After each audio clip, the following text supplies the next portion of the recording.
dëmtimet e pronës.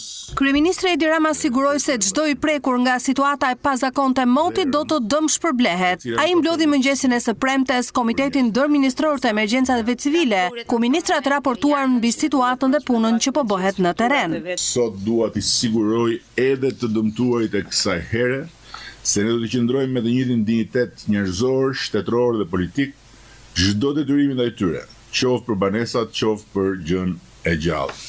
E di që fjala durim mund t'i tingëllojë shumë kujt si një cingërisje e tepërt veshësh, por durimi është i domosdoshëm në kushtet kur për më tepër çka po përjetojmë nuk është thjesht mod i keq.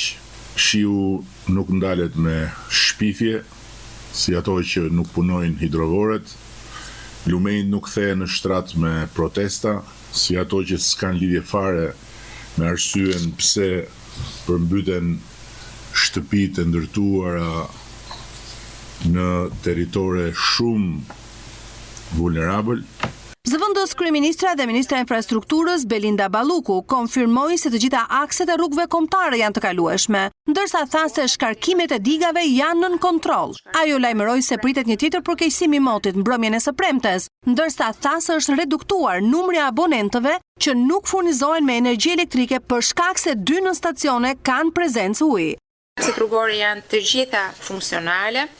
I referojmë këtu akseve kombëtare, jemi në dieni gjithashtu që ka pasur problematika në akset rurale të cilat mirëmbahen kryesisht nga bashkitë, ka pasur një angazhim për të ndihmuar edhe bashkitë nga autoriteti rrugor shqiptar dhe nga të gjithë kontraktorët, i gjithë territori është i aksesueshëm. Raportimet e emergjencave flasin për rreth 13.000 hektar tokë e përmbytur dhe rreth 1.578 banesa të dëmtuara nga uji.